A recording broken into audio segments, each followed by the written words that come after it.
Jumping in a Mario game, crafting in Minecraft, flailing this thing around and getting over it. These are mechanics. Most gamers seem to agree that they're mechanics, but why? Gamers often use the word mechanic to either refer to things that a player can do or systems that make up a game. But drawing the line and coming up with a proper definition can be surprisingly hard.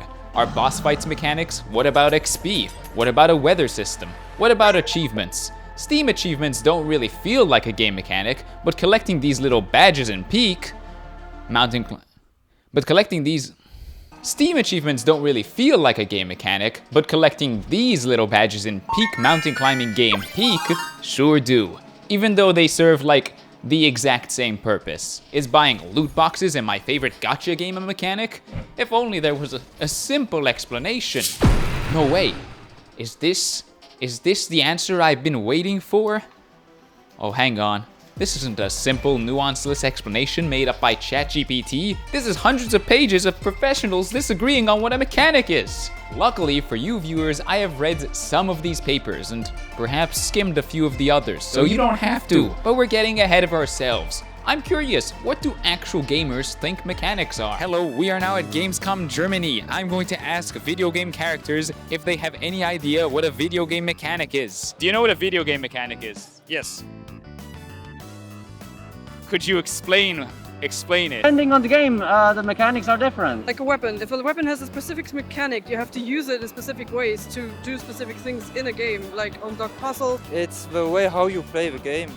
It's basically the way the game plays and the player interacts with the environment and the game itself and how it's structured. The style of a game, of how you play a game. You know what? Those were better answers than I expected. Let's see if the research agrees with the gamers. We can start with a famous piece of game design research called the MDA framework. It's a way of breaking down and understanding how a game works. MDA stands for mechanics, dynamics, and aesthetics. The idea here is that every part of a game and the experience of playing it falls under one of these three categories. Aesthetics are the part of the game that trigger an emotional response. So it's not just what you see and hear, but what you feel. According to MDA, feelings of challenge, discovery, or satisfaction are all part of a game's aesthetic. Mechanics, on the other hand, are all the little individual parts that make up a game. The rules of the game, the actions a player can do, heck, even the way a game saves its files and its code are considered mechanics. Dynamics, on the other hand, are the ways in which these little different individual parts interact with each other,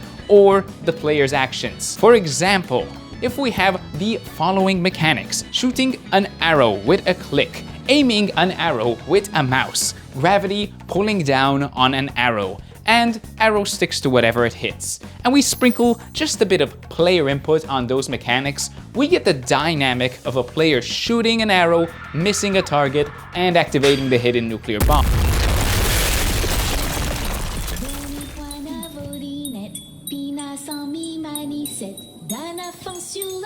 And this is great for us because we've solved it. Mechanics are simply every little part of a game. So basically, everything is made up of tiny little mechanics. The Ender Dragon isn't a mechanic itself, but it is hundreds of little mechanics working together. Except there's one small problem. MDA is considered hella outdated. Some dude named Miguel Sicart, he has a better idea for us. He defines a mechanic as something that can be explained by a verb within a game. Specifically one that can be invoked by an agent, be that human or part of the computer system.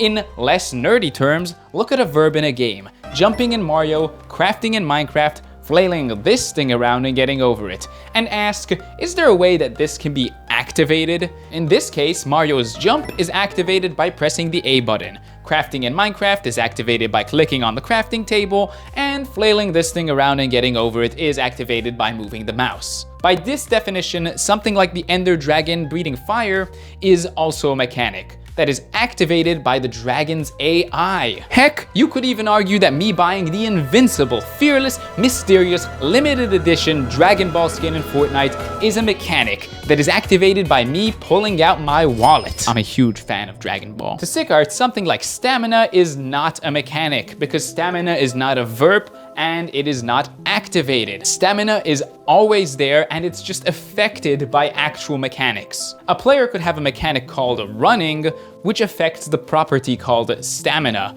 through a rule called stamina goes down when running is activated. This raises several questions, like what the hell is a property and what the hell is a rule? But damn, defining those would take us 2 more videos, and I don't know, maybe if more of you subscribed, we could do that, but I'm just saying. Actually, Paul, it's kind of important that we define a rule here, because maybe people will get confused between rules and mechanics. You know, yin and yang and all that. Fine. If you want to be some nerdy little idiot who defines a rule or something, we'll do it. Just this once. One way of defining a rule is by its ability to be broken.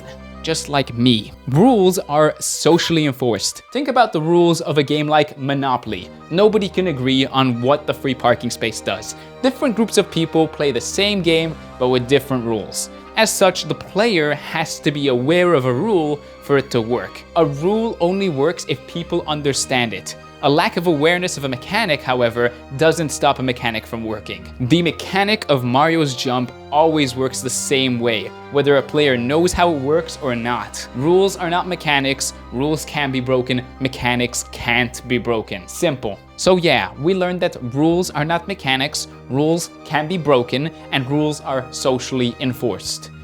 Wow, rules are kinda relatable to BH. I too am broken and socially enforced. Anyways, back to our 2008 homie, Seacart, who has more wisdom for us. He says that a mechanic must change, or at the very least, interact with the state of the game, i.e., the mechanics should be able to actually affect or change the game. By this definition, things like beeping your horn in Mario Kart or doing some epic dancing in Lethal Company are not mechanics, because they aren't actually changing anything about the game. They're purely aesthetical. By this definition, a day-night cycle in a game could be considered a mechanic, because it can't be broken like a rule can, and it is changing the state of the game. For instance, in Minecraft, whenever the sun goes down, things go to hell. Zombies show up, skeleton spiders, it's way more dangerous at night. Therefore, the day-night cycle affects the game and is a mechanic. We finally did it. It took 2 attempts, but we finally understand what a mechanic is. Whoa, what's behind the door? Is someone here to... Wait, what the hell is this? What the hell is this?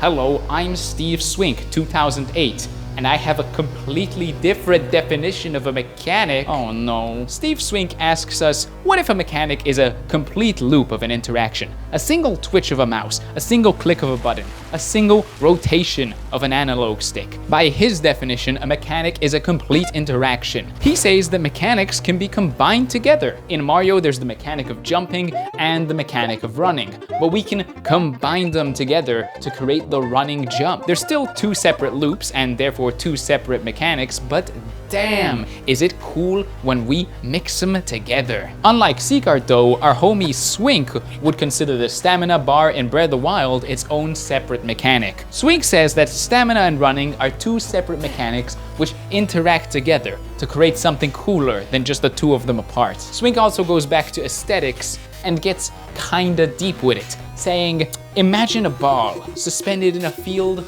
of blank whiteness. How would you be able to tell if the ball were moving without the backdrop of space to move through? What this means is that our homie from the MDA framework, aesthetics, we're still talking about it and it's still relevant. Without an aesthetic element to a game world to give it context, how can you know what any mechanic even is? Let's do some nice little programming here to show what he means. Thanks to the absolutely amazing power of modern technology, I have created this horrifying and infinite white space that Swink was talking about. Let's grab this innocent little creature named Grayby and put him inside the horrifying white void. If I stick a camera to my little buddy here and have it so that when I press the space button, he jumps, well, it doesn't really look like anything is happening, isn't it? As far as any player playing this knows, there is no jump mechanic. But the moment I pull our little buddy out of the white void and put him into a McDonald's, well, now we can understand that a jump mechanic does actually exist. And as such, we now know that a mechanic needs context in order to make any sense. And we're actually done this time. We're actually done this time. There's someone else at the door. This better not be another mechanic or a definition of... Oh my god, it's a note from Adams and Dorma. In their book on advanced game design, Adams and Dorma have their own ideas for us. Game mechanics are rules, processes, and data at the heart of a game. They define how play progresses, what happens when, and what conditions determine a victory or a defeat. Wait a second. Wait a second.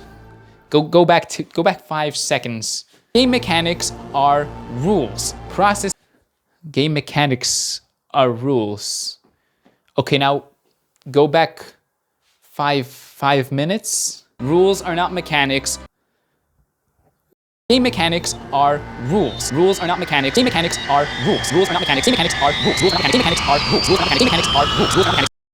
So we've established that game mechanics are not rules, and then we established that game mechanics are rules, and game mechanics are verbs, but they also aren't verbs, and game mechanics are everything in a game, but game mechanics are not everything in a game.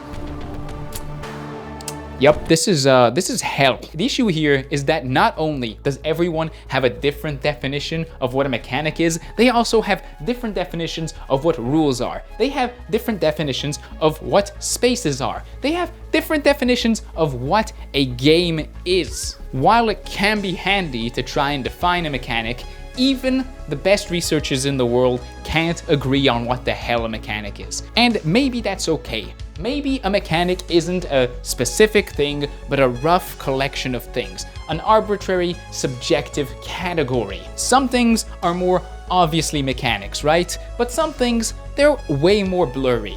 Maybe we can all agree that jumping in a Mario game, crafting in Minecraft, or flailing this thing around and getting over it, those are all mechanics. But maybe we have to acknowledge that when we ask, hey, is a boss fight a mechanic? Is XP a mechanic? Are achievements a mechanic? The answer is, it depends. What definition are we using?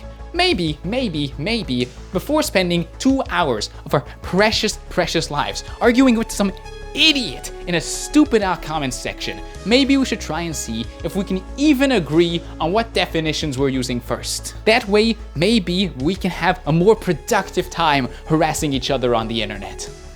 Besides, that stranger is probably a bot designed specifically to piss you off anyways. Despite not having an actual single definition for a mechanic, we can still put the research we did to good use and say, screw it, we're making our own definition. Based on today's research, we've got 4 requirements to make up a mechanic. Number 1, a mechanic is either a verb, such as jumping or shooting, or a representation of information, such as a stamina bar. Number 2, agents go brrr. A mechanic is something that has to be activated, so it needs either a computer AI or a player input like a button press. Number 3, mechanics can interact with each other to create even more interesting dynamics. And number 4, that's number 2. Number 4, context matters. A mechanic needs an environment in order to exist. Without one, all you have is the same horrifying infinite void that lives inside my head. And there we go. We came up with the objective definition of a mechanic that nobody could ever disagree on. Except the people who will. You're all bots, by the way. I'm calling it. You're all bots. None of you could ever have a thought. Yeah, we got a bit nerdier than usual today, so maybe you should chill out on the theory and check out this more practical video where we do some actual game development instead of just yappa.